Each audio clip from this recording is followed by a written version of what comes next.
In the recent film Rememory, an inventor has built a device that can extract memories from the brain.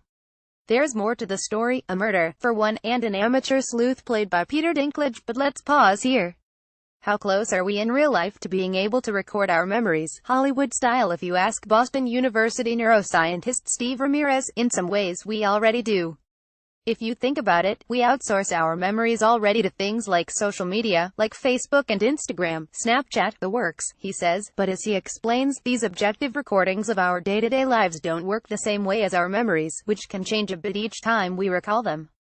When we recall a memory, oftentimes it can be susceptible to modification, he says.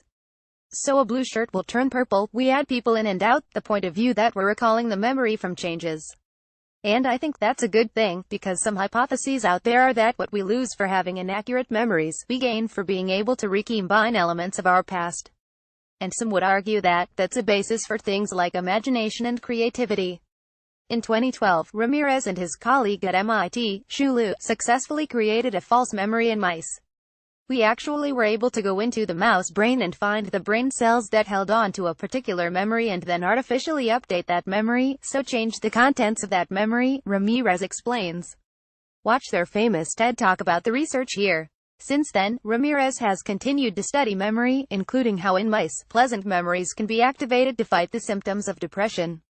As he described in an interview with National Geographic, memory manipulation could someday be used to treat post-traumatic stress disorder or depression in humans, although he acknowledged the ethical road there could be thorny.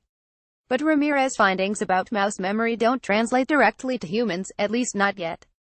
Why he likens the mouse brain to a 1988 Toyota Camry, and the human brain to a 2020 Lamborghini. We can learn a lot from mouse brains in the same way that we can learn about the principles of how wheels work or how engines work between these two cars, he says. But there is a lot of work to be done, he adds.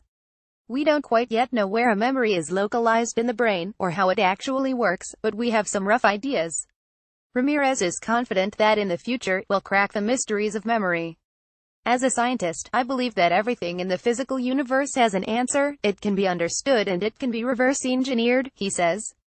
And the human brain, for instance, happens to exist in a physical universe, so it can be understood and it can be reverse-engineered.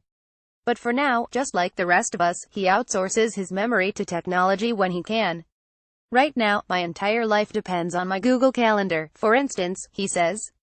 Maybe that opens up new corners so I can dedicate more time to other things that are in front of me, which I think is a sign of progress. We're never going to have less to remember, it's just going to be different things that we have to remember. This article is based on an interview that aired on Pre-Science Friday with Ira Flato.